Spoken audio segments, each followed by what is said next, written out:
Um grande abraço aos nossos amigos aí de Torrinha, nesse momento onde a gente vive uma realidade diferente.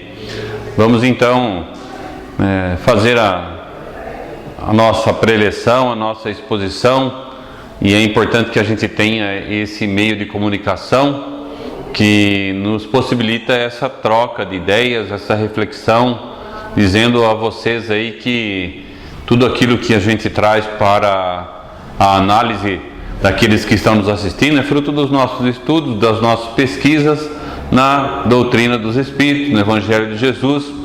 E hoje nós colocamos à disposição dos que estão nos vendo aí pelo Facebook um conteúdo aí para que nos auxilie, principalmente no dia a dia, na vida lá fora. Nós estudamos o pensamento espírita, estudamos a doutrina dos Espíritos, e Allan Kardec desenvolveu, você vai ver aqui do lado, esse leque de informações, organizou a partir do Livro dos Espíritos todas essas outras obras aí, o Livro dos Médiuns, o Evangelho segundo o Espiritismo, o livro O Céu e o Inferno e o livro A Gênese. Então, pautado nesse conteúdo, nós podemos afirmar que o objetivo do Espiritismo não é que a gente entenda somente da reencarnação, da imortalidade da alma, da lei de causa e efeito, do livre-arbítrio, mas sim, o objetivo maior da doutrina espírita é a nossa transformação moral. Se tudo aquilo que a gente estuda, tudo aquilo que a gente busca do conhecimento da doutrina espírita nos faz melhor, é essa a proposta. Inclusive, o Espiritismo veio para toda a humanidade. As religiões é que se assustaram com o conteúdo claro e objetivo, trazendo aí a justiça divina através de todos os seus ensinamentos. Então, nesse momento, é bom deixar claro então que o maior objetivo do Espiritismo é promover a nossa transformação moral.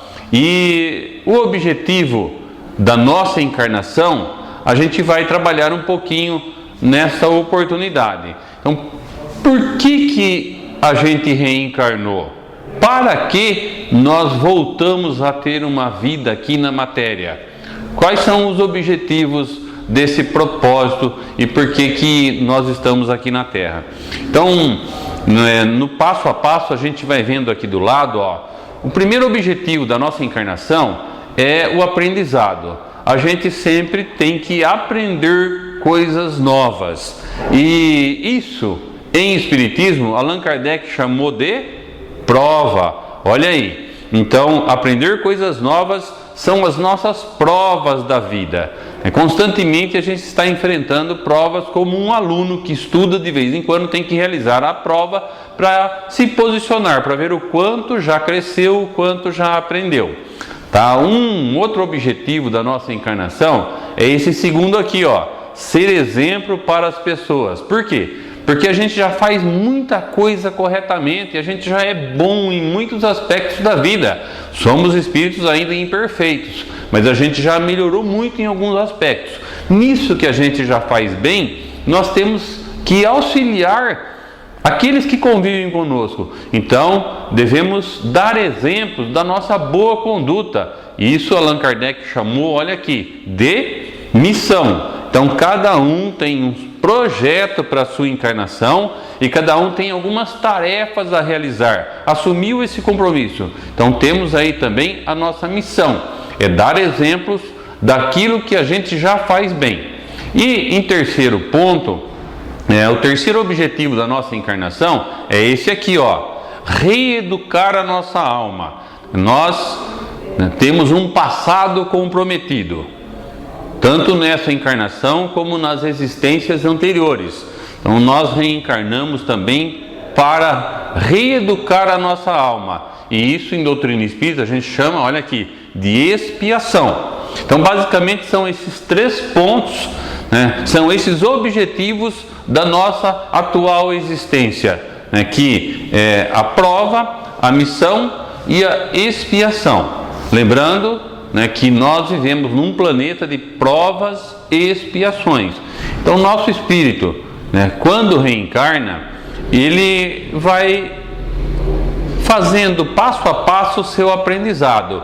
Quanto mais ele aprende, né, quanto mais ele lida bem com as experiências, ele vai recebendo os frutos desse trabalho, né? Então posso afirmar a você que quanto mais você sabe, quanto mais você busca o conhecimento e vai acertando, o seu progresso é mais rápido, é mais efetivo, tá? E você recebe um prêmio, um troféu para esse processo constante de aprimoramento.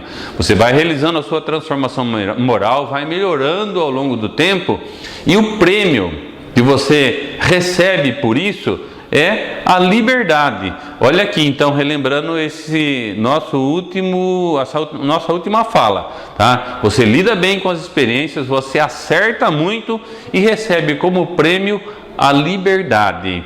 Então, a gente pode desenvolver uma linha de raciocínio que aquele espírito que ele acerta muito, ele se desenvolve mais rapidamente, ele cresce e ele tem o seu livre-arbítrio ampliado.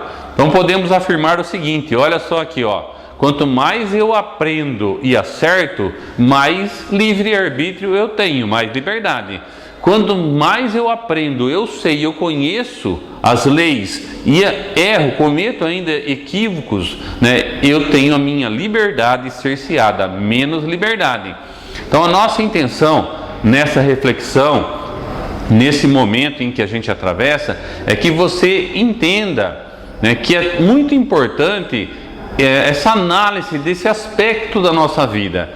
Imagine só que a gente tem acesso a esse conhecimento organizado por Allan Kardec. Então nós temos uma oportunidade de buscar entender tantas coisas que acontecem conosco na existência, e isso nos traz uma grande responsabilidade. Então, a quem muito é dado, muito é cobrado. Com o acesso a toda essa informação, eu tenho que ter um outro comportamento na vida, porque se eu não tiver, eu tenho a minha liberdade cerceada pelas leis divinas, as leis naturais. Então, quando eu estou no caminho correto, o Senhor da vida, a espiritualidade amiga, abre o espaço para que a gente desenvolva o nosso trabalho. Agora, se da mesma forma eu faço o contrário, né, eu sei muito, mas erro muito, então essa porta é fechada para que eu não piore o meu próprio quadro. Então o objetivo da nossa encarnação é que a gente realize também a nossa transformação moral. E para que isso ocorra, nós temos uma orientação de Santo Agostinho, que todas as noites, ao deitar, a gente deve fazer uma análise do nosso dia, deve fazer um balanço daquilo que eu fiz. Em várias oportunidades a gente fala o que não deve, faz o que não deve, pensa o que não deve, então é importante que todos os dias façamos uma análise do que nós realizamos naquele período de 24 horas. E eu trago para vocês aqui, vou colocar na tela algumas dicas, tá? Algumas perguntas que a gente deve fazer para a gente mesmo, para ter uma visão mais justa daquilo que eu realizei no meu dia. Então, olha só, primeiramente, o que eu fiz, machucou alguém? Aquilo que eu falei, aquilo que eu disse, aquilo que eu fiz, muitas vezes pode ter magoado alguém.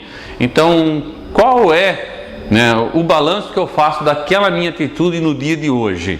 Muitas vezes eu posso ainda trazer a situação para o meu lado. Não, eu fiz porque mereceu, eu fiz porque eu deveria ter feito mesmo. Então nós podemos continuar aí a nossa reflexão, tá? Se eu visse uma outra pessoa, eu saio então fora de mim e enxergo alguém fazendo aquilo que eu fiz, eu acharia legal? Correto? Então aí eu começo a ter uma visão mais justa do meu ato, da minha fala, do que eu fiz né, hoje que marcou o meu dia?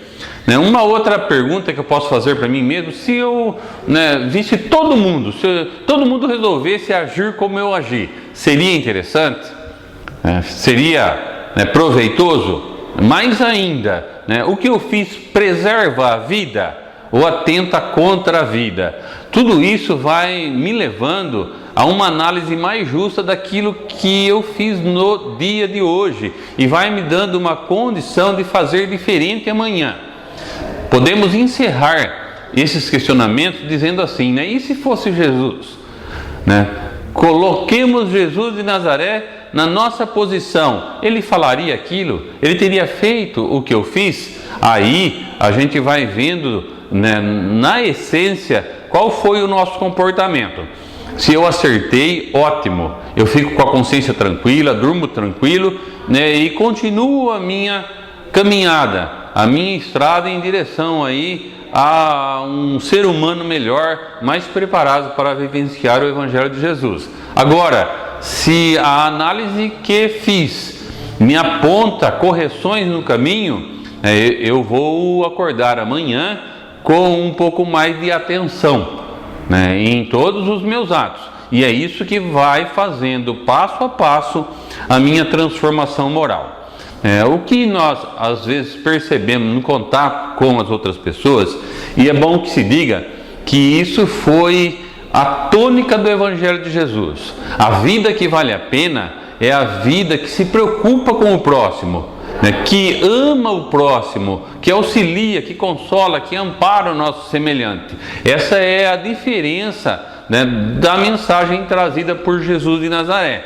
Então, partindo desse princípio, nós temos que nos importar com os nossos semelhantes. E às vezes a gente vê do nosso lado pessoas tristes, pessoas desequilibradas, descontroladas, e isso é muito frequente no dia a dia. Então, são situações, são saídas que as pessoas acabam abraçando num momento de dificuldade.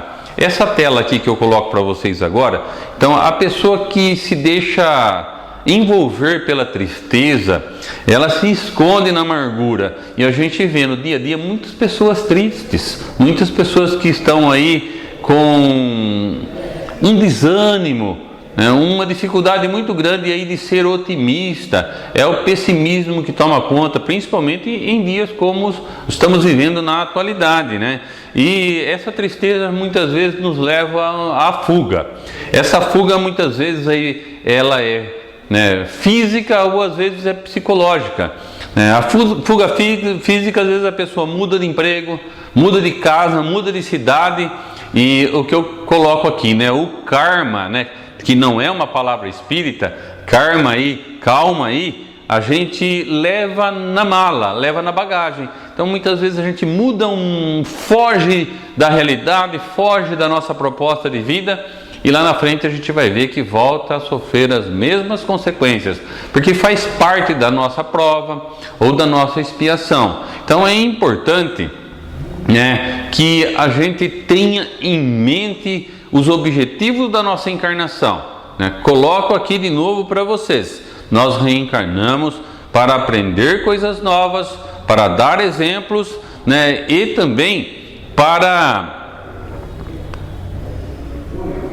reeducar a nossa alma, para corrigir as nossas imperfeições. Esses são os 3 objetivos da nossa encarnação. E nesse aspecto a gente vai realizando a nossa transformação moral, vai melhorando cada dia, cada instante, na convivência nossa conosco mesmo e na convivência com o nosso semelhante. Então, nesse processo de transformação, tem 3 situações interessantes, muito bem trabalhadas na doutrina espírita.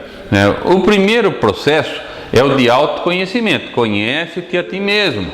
Isso já vem lá da Grécia Antiga, e a gente precisa trabalhar esse autoconhecimento para que a gente suba os degraus de uma forma mais rápida. Então, o autoconhecimento vem acompanhado num segundo ponto, do segundo processo, que é a autoaceitação. A gente precisa se conhecer e se aceitar como é. Quando a gente estuda, por exemplo, o Evangelho segundo o Espiritismo, que tem sua base no Sermão da Montanha, é bom que se diga que as primeiras palavras de Jesus, o primeiro discurso de Jesus, quando sobe no monte, ele fala assim, ó, bem-aventurados os pobres de espírito, porque deles é o reino dos céus. Então nós temos que aceitar a nossa pequenez. Quando a gente entende que pouco sabe, que muito pouco sabe das verdades eternas, a gente abre a porta para o aprendizado. Então a gente tem que realmente entender que é um pobre de espírito no sentido da humildade, que estamos aqui em aprendizado. Então, aceitando como eu sou, eu já me conheço melhor hoje, eu já consigo dominar um pouco algumas reações intempestivas, agressivas, e aí eu tendo essa aceitação que eu sou assim, eu começo então a vivenciar o dia a dia de uma forma diferente. E o terceiro aspecto, o terceiro processo nesse contexto todo é o auto-perdão.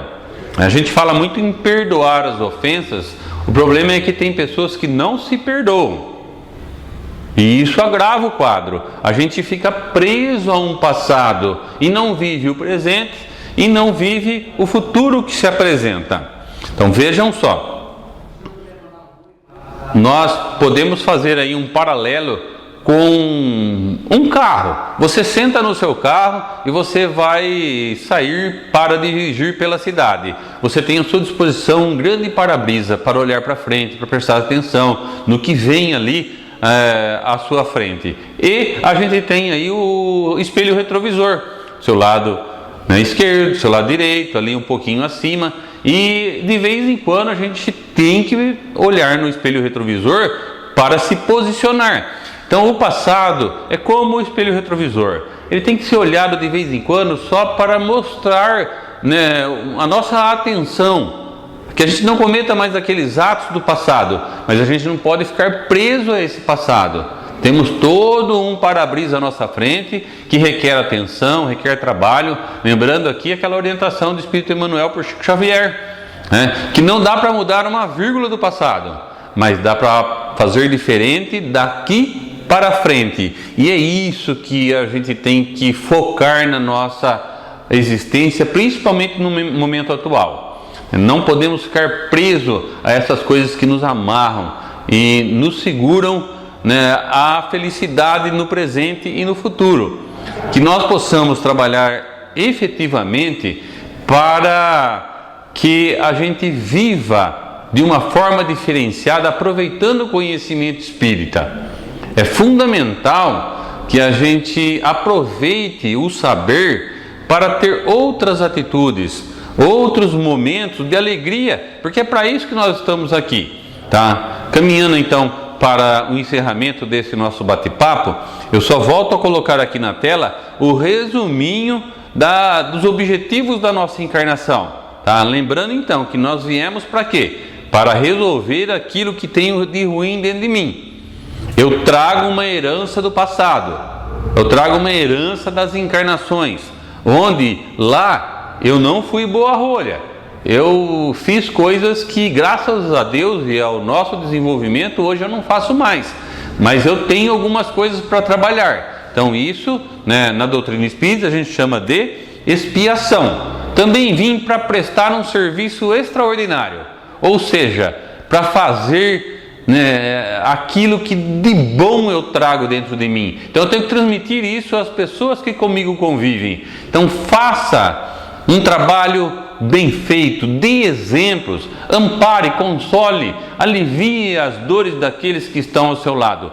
Tenha certeza que é feliz quem torna feliz o coração alheio. E também eu vim para desenvolver conhecimentos novos. Eu tenho muito a aprender ainda aqui nessa existência, na minha história, a história de um espírito imortal. Então desenvolvendo esses meus conhecimentos, buscando aprender mais coisas na vida, eu vou realizando a minha transformação moral. Amigos, era essa a minha intenção nessa oportunidade em que estou falando com vocês aí pelo Facebook, pela internet, que vocês possam refletir sobre esses objetivos, o da doutrina espírita, é realizar a nossa transformação moral. Principalmente, eu tenho que aproveitar o conhecimento para melhorar como ser humano, como pai, como filho, como irmão, como um profissional que desenvolve um bom trabalho.